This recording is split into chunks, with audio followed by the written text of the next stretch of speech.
All right, you're on the clock at the 212 in your rookie draft, and you're staring at two rookies who you have the choice between.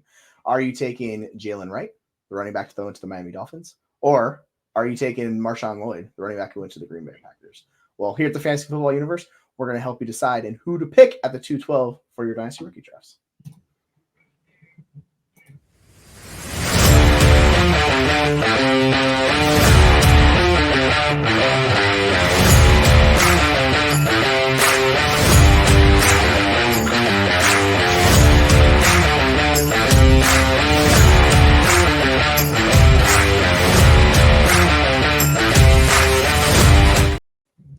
It's amazing how one or two picks can make the difference. Because when we were talking pre-show, we were like, I think these two are around 302. And I was like, okay, I can be in on them at that price. And then you said 212, and I'm like, I'm fucking out on both of these guys. Fucking 212, keep both these guys. So I'm going to start with that. That's my main point. If Jesse say these guys are going at the 212, I'm fucking out. I want neither of them. I was thinking more like middle of the third round on these guys, but welcome. We are the Fantasy Football Universe. Today, we are continuing on with the 2024 Rookie Faceoffs.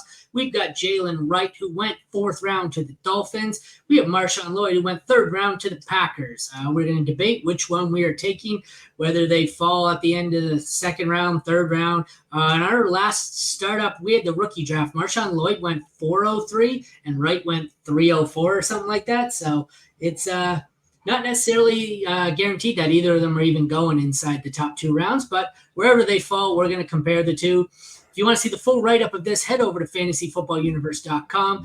At the end of this, we will also link the videos for Wright and Lloyd if you'd like to learn more about either one of them, or check out the rest of the YouTube rookie sneak peeks. We have all the relevant offensive players. And if you go over to fantasyfootballuniverse.com, we have write-ups on like 150 of these guys because we had the 90 or so offense added in, I think, 40 to 50 IDP players, but we've got all things rookies on basically anyone who was drafted and semi-relevant. So I guess we will get into this. Before I do, actually, like, follow, rate, review, subscribe, all that fun stuff. Follow us on Twitter at FFMAdScientist for me, at JMoller05 for him. Let's roll.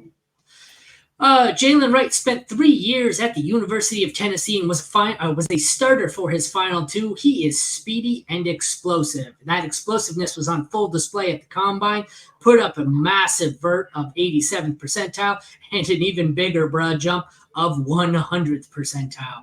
He was also the fastest of any running back at the Combine. The main concern for him is going to be, well, not only that he fell to round 4, he's buried behind some other fast, talented running backs there in Miami, but perhaps the most damning thing for him was his vision comp. Have you seen that online? What his vision is comped to? The Scott Barrett one, yeah, that's good. His stuff. vision was comped to Helen Keller. It's Helen Keller. Needless to say, Jaylen Wright does not have good vision, but he's got some fucking speed. MarShawn Lloyd, on the other hand, is 23 years old, spent 3 years at USC. He had mixed results at the Combine, probably why he fell a bit in rookie drafts. Vert jump was 89th percentile, but his broad was only 47th percentile. He was considered, both of these I think were considered day 2 picks, but he fell a little bit. Jonathan Brooks is the only one who went in round 2. Lloyd fell to round 3, Wright to round 4. So I thought both of these guys, I really thought Wright actually probably could have snuck into round 2. And I remember sitting there watching round 2 and just thinking, okay, here's where the running backs, I thought the Cowboys were going to start the run on backs. So we thought too, yeah. It never happened, and I think that's why they all fell. So Carolina was like, no, we're starting this party early, and I was like, oh snap. Player comps here, I have one player that I am really high on, and despite the fact that he went to a college or university that I fucking hate, and another who's a player that I thought had some real talent, but he's kind of bounced around and buried on some depth charts, deep depth charts here. I have Wright closest to. I know you love it when I compare him to Seahawks and you just shit all over it, but I comped him to a Seahawk. He's Kenneth Walker for me. That's Wright. And Lloyd, for me, is closest to Cleveland Browns running back. I think he's in Cleveland. He was New England, Cleveland. I don't know what the fuck he is now. Pierre Strong. So I got Ken Walker, Pierre Strong. What did you think? Yeah, if only Pierre Strong could play bigger. Like I liked Pierre Strong coming out, but it's just clear that guy's not NFL quality back. So the idea of him, I much prefer that. Yeah, I think it's interesting to look at these two players, and we talk about vision issues for Wright. Like I actually think they both have vision issues, and I think that holds Lloyd back. So like I've heard people comp him to Swift, who is also a talented back who also has vision issues. So like this is the narrative I'm going to keep hammering home with these two guys. They desperately need offensive line from in front of them. And good thing they got it. Like MarShawn Lloyd goes to one of the better blocking fronts of Green Bay. So I think that fits really well with his issues. And then Wright goes to Miami, where if you ever watched Tennessee's tape, you didn't know what the fuck was going on because they were running this Mickey Mouse offense with weird stuff. But they had these gaping holes where he could just go right through. So thankfully, like that's like the one spot where it's really not going to be an issue for Wright because they will take the issues. And they led the league in rushing last year. So he's going to a very good spot. So yeah, I think they both have shades of that in their game. Wright's just turbocharged. Like he's that, and then you take it, it's just speed. And it's just from the 8th degree, which was Lloyd is, Wright, it's like an 11. Like that's what you see when you watch it on tape. So yeah, I'm on board with those types. I don't mind those comps at all. All right, our first category here, I call the tie, and it's size. And it's because Wright is 5'10", 210 pounds. Lloyd's 5'9", 220. So Wright is an inch taller and 10 pounds lighter. I called this a tie because I think Wright is more of a speedy outside run scheme, which is why he's on the Dolphins. So I don't mind that he's a little taller and slimmer, where I think MarShawn Lloyd projects to be a fucking bowling ball. So the fact that he's shorter and rounder, I think plays to his game. So I don't think it was enough of a difference here that I awarded it to either. It was just a tie, like I said, because I think their body shape and overall size plays to their strength. So I gave it a tie. How do you see this? I have no issues with that. If I'm choosing between two of them, I'll choose the guy that's 220 pounds over the guy that's 210 pounds, as long as it's not a detriment for speed. And like he didn't hit the level of speed that Wright hit, but he is plenty fast enough. He checks all the boxes there. And if you watch him on tape, he actually explodes with the ball in his hand. So like I'll just prefer the 220 pound guy, but it's just preference. Like both these guys are prototypical NFL running back size. See, I get that. I'm in a gray area for that because I think sometimes in these situations, I prefer the taller guy because I believe that it's pretty easy to go into an NFL weight room and pack on an extra 10 pounds, whereas MarShawn Lloyd's not going to be able to grow an inch taller. Jaylen Wright can gain 10 pounds. But in the end, I called this one a tie. Next category is speed, and speed's really where it makes a difference here. We have MarShawn Lloyd running a 4.46, which is decent. Jaylen Wright, 4.38, fastest in the class. So I thought both were fast, but Jaylen Wright is blazing fast. So he gets this one pretty easily. Like I said, fastest running back, home run speed, which is great because you can't rely on him to do anything but hit home runs because there's going to be a lot of strikeouts with that Helen Keller vision. So he's a home run hitter for sure. And yeah, if you're not sure with 40 time, you look at their burst scores, and Wright's is the best of the class. It's like 131, and MarShawn Lloyd's like 120 burst score. So yeah, I'm gonna give the speed. It's just right off the, like he's faster on tape, all those things. So yeah, he gets it. He better be fast. Yeah. So I feel like there's a joke there, but I can't make it on air. Anyways, next category before I get us canceled is tackle breaking.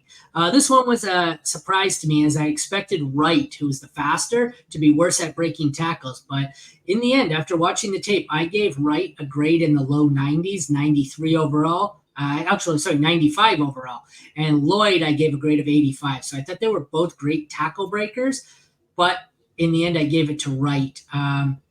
I suppose this could also be because Wright got more opportunities to break tackles because he's running into holes that aren't open because he has no fucking vision. So you have to break tackles. But I don't know. What did you think here? Yeah, if you look at missed tackles force, it's clearly MarShawn Lloyd. He's like top 5 in the class in .344 missed tackles. How about missed tackles created by poor vision? And that one's a little bit different. But Wright's 18th in the class. He's .25. So for whatever reason, MarShawn Lloyd's significantly better at breaking tackles. So I'm going to defer to MarShawn Lloyd on this. And that kind of actually, like, that shows up more on tape. Wright's super fast, but he's really not in control when he runs. And that's the thing I worry about. Like, he just walks like a bat out of hell when he's running. You're like, I don't know what's going to happen with this next step. It could go any which way. And he just looks like he's just all over the place. Where like he's getting his eyes closed. Yeah, Lloyd looks like he's more under control, even though he's fast. So I'll prefer that. So yeah, I'm going to go with Lloyd on that one. Watching Jaylen Wright was like watching Josh Allen run. You're like, Yeah. oh, look, he's got that open lane down the fucking side. Oh, no, he's going to turn it up the middle of the field and go right in. It's like he was seeking contact. It's I like, hate that. is your vision that bad, or do you just want to run motherfuckers? It's like he just wants to truck people in Madden. It's like, I could go down the sideline here, but I'm just going to try and run this motherfucker over, so. There's certain guys that love doing that. You're like, dude, you're 210 pounds. That's not who you are. Stop doing that. Just go out of bounds. But maybe he'll learn later on. All right, as far as the next category, we have hands in the receiving game. I guess hands and receiving overall. Neither was great for me. Jaylen Wright received a 70. He's above average, I guess. Lloyd got a 60. I think he was one of the worst receiving backs of my top two tiers. Both players had totaled more than 150 yards in a season. Wright's best was 22 catches for 141. Lloyd's was 18 for 176. Wright, I think, is a running back who will catch the ball, which is, like I said, another reason why he fits the Ken Walker comp, where he can catch a pass, but he's not a pass catcher. I think, on the other hand, for Lloyd, I don't think he's likely to see too many multi-target games. Like, he might be on the Derrick Henry, Josh Jacobs. I guess Josh Jacobs his last year caught a ton, but he might be on the Derrick Henry where we're just not going to throw this motherfucker the ball. Yeah, it's if you like the weird part with freaking Wright is his 5.7 yards per reception is awful. Like, that is dog shit. So I don't know what he was doing in those catches, if they were just well behind the line of scrimmage and he wasn't doing anything with them. But like, you gotta do better. Where MarShawn Lloyd had a season where it was like 19 yards a catch, like of 18, and I was just like, all right, obviously there's something. I just don't think either guy's really a plus pass catcher. So they're more than likely to be the guys that are just gonna be running the ball most. So I think theoretically they're both capped fantasy wise because I don't see them as pass catchers. All I will say, I liked Wright as a pass catcher better, but his vision for finding holes on the offensive line translates into his vision for finding holes in the secondary. Yeah, all levels of the field. Yeah, it's like a blind man wandering like this through the secondary. It's like the vision code in Madden when he had like Peyton Manning. It's like this. It's like Jonathan Brooks with Jaylen Wright. It's like this. It's like this little area. Yeah. College production. As far as this goes, we see both players put up good but not great numbers. Wright posted more than 400 rushing yards in all three of his seasons. His best year was 1,013 yards, 4 touchdowns, with 22 catches for 141 yards. Lloyd posted more than 500 rushing yards in 2 of his 3 seasons. His best season was 820 yards with 9 TDs, 13 catches, 232 receiving yards. Straight up comparing best season to best season, we've seen Wright go over the 1,000-yard marker with 4 TDs, Lloyd 820 with 9. So the touchdown upside was a little bit more, and probably a better offense for Lloyd. But overall, I thought the production was better for Wright, so I gave it to Wright. Neither of them were great, obviously, in the passing game, but these are two where we're like 4 or 5 categories in, and aside from Wright's flat-out blazing speed, these guys are a lot of meh. Production, speed was good. Size, like they're okay. They don't wow you at all. What do you think about production? They're very incomplete backs, and that's the best way to phrase this term is like they both have significant issues one or the other. So like, I know we talk about these running backs and we're hyping them up for these landing spot situations.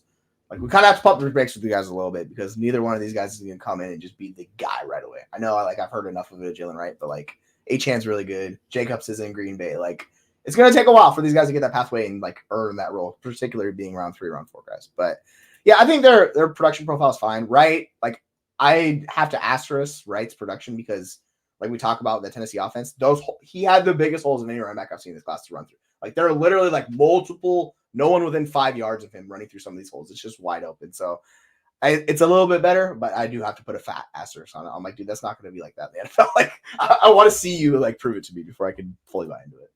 These guys feel like the Kyron Williams case where fantasy running backs, it's more about opportunity than it is talent. 100%.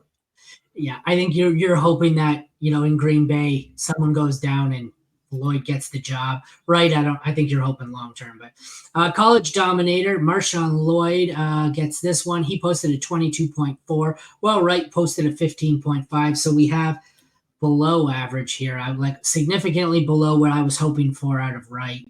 A little bit below average for Lloyd. Neither of them was impressive, is what I thought. I didn't think either of them, they were players on their offense. I didn't think either was like a critical key cog in their offense. They were just kind of, this feels like the battle of just a guy to me. 100%. Like, yeah, like the whole thing with Lloyd and his issue is he destroyed his ACL early on in his career. So like he didn't play that year one, then year two, he slowly came along. So he had that issue that kind of delayed his progress, and that's why. But like the fact he was on the field and more involved speaks to what it is. Like Wright's never had a season over 13 like touches in a season. Like that's his peak in the season. So per game. So like there's question marks about if either one of these guys can, if they were given the role, like be a bell cow. I know we talk about it, and I don't know if either one of these guys can be. So I'll prefer Lloyd between the two of them, but yeah, it's not a glowing endorsement for either one in this category. All right, next up we have landing spot and draft capital. So as far as the draft capital goes, it's an easy one for Lloyd. He went 30 picks higher. It was 88th overall for Lloyd, 120 overall for Wright. So I gave that to Lloyd. As far as landing spots go, I also gave it to Lloyd. I think there's more opportunity for immediate return on the depth chart here in Green Bay. I think he fits more of a bruiser role in Green Bay, whereas Miami, I think the landing spot suits Jaylen Wright because I think he's the best outside run scheme, fast guy. I think he fits the Mike McDaniel scheme. But landing spot draft capital, I gave this one to MarShawn Lloyd. I'm with you 100%. Like I think like you're talking about that spot where Wright went, like he's very much a change of pace back to me. And that's the way he profiles. And being at Miami, you can still be fantasy relevant in that role. So I think the floor is decent with him. But yeah, Lloyd's like nobody likes AJ Dillon. We all expect Lloyd to be better than him straight out of the gate. So he's theoretically one injury away from taking the job in Green Bay. So I will take that. And he got the draft capital above him. So yeah, I'm gonna go with Lloyd. I think there's talent there for Wright. It just scares me. And I was flipping through, trying to see what it reminded me of. His level of talent and efficiency and his skill versus his poor vision. You know what it reminded me of? Did you watch Game of Thrones? Mm-hmm. Do you remember the seasons where Arya was a blind assassin? That's kind of what Jaylen Wright is like. He's good and he gets the job done, but he's fucking blind. And you're wondering, how does this motherfucker keep doing this? I want him to wear the faceless man mask now. Like, yes, he kind of thing for Jaylen Wright. Did we name him the faceless man? Jaylen Wright has no name. Perfect. I love it. We need to get this trending. Yes, we do. Jaylen Wright has no name because he is one of the faceless men. Anyways, we've digressed. All right. You are on the clock. I don't know what we're saying. Third round, fourth round. You're on the clock somewhere in your fucking rookie draft. Your choice is Jaylen Wright, MarShawn Lloyd. Who you taking? I'm taking Lloyd. It just seems like an easier path. And I know everyone loves the Miami offense. By the way, Green Bay offense, the second half of the season when Love got rolling, one of the best offenses in the NFL. And guess what? I know we love Josh Jacobs, but they're not going to want to run Josh Jacobs 300 times. Like there is a pathway for him out of the gate. So I'm going to go Lloyd. There's just much more speculation to me with Wright. So I'll take Lloyd. He is a few spots above him. And like he's going to be there. So I'll take him. Kyron Williams nursing a foot injury, missing off-season programs. Can I take Blake Corum instead? Oh, no, I just tried to trade for Kyron Williams. Hopefully it gets Jaylen Wright versus MarShawn Lloyd. I am on the clock. I am picking a kicker. No, I'm gonna do the same as you. I'm gonna take MarShawn Lloyd. I think Wright's the more talented of the two, but he's buried. And I know Miami's kind of like San Fran or Baltimore, where they can burn through 8 starting running backs in a month, and he could get his chance. But I think the more immediate pathway to touches is Lloyd, even though I'm not big on the talent, but I don't love the talent on either of these guys. I think neither of them is going to have much upside as a pass catcher. So in the end, give me Lloyd. I like the draft capital. I like the landing spot. I think particularly. Devon Achane's the biggest issue for me. I think he's the best back of any backup on any of these teams. So like that's the guy where I'm like, you're not taking the job for Devon Achane, man. That guy is special. So yeah, I'm gonna go with Lloyd because I think it's easier for him with you. I'm not a big fan of either of these, and it's funny in this range. This is where I'm throwing darts on receivers in the rookie draft. I think if I have any shares of these guys, it's going to be because they fall to me in the 3rd and 4th round. So. All right, if you want to see the full write-up of this or any of the other face-offs or the rookie profiles or the draft pick series, head over to fantasyfootballuniverse.com. Stay tuned about 30 more seconds, and I'll link the videos for Wright and MarShawn Lloyd at the end. Or you can head over to YouTube and check out any of those other videos for the face-offs or the sneak peeks. Follow me at FF Mad Scientist, him at JMuller05, and us at the FF Universe. Check back tomorrow where I believe we have Bo Nix versus Michael Penix, and the following day we conclude it with 2 receivers. Is it Corley and Roman Wilson? Thank you. Malachi Corley and Roman Wilson. But thank you all for tuning in. Take care. We will see you tomorrow.